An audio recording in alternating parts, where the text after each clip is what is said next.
బంగ్లాదేశ్లో ఏ క్షణంలో ఏమైనా జరగచ్చు.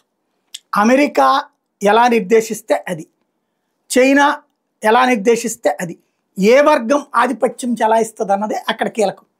వాస్తవంగా భారతదేశం దాని రాజకీయంలో జోక్యం చేసుకోదు. చేసుకుంటే వేరేగా ఉంటుంది. అప్పుడు మూడు కోణాలు అవుతుంది అనమాట. ఒక్క దేశం మీద మూడు సూత్రాలు అవుతుంది. మనం చేసుకోం. ఇప్పుడు అక్కడ సైన్యం వచ్చేటప్పటికి డిసెంబర్ లోపు ఎన్నికలు పెట్టాలి అన్నటువంటిది యూనస్కి ఇచ్చినటువంటి డెడ్లైన్. యూనస్ ఎన్నికలు పెడితే ఓడిపోతారని తెలుసు, మళ్ళీ హసీనా పార్టీ అధికారంలోకి వస్తుందని తెలుసు. కాబట్టి యూనస్కి ఏం కావాలి? ఎన్నికలు జరపకుండా శాశ్వతంగా వాడే నాయకుడుగా ఉండాలి అన్నటువంటి. కాబట్టి ఎన్నికలు జరపమని మళ్ళీ అడగకుండా ఒత్తిడి తెచ్చే ప్రయత్నంలో ఉద్యమాలని పతాక స్థాయికి తీసుకెళ్తున్నాడు సైన్యం మీదకి.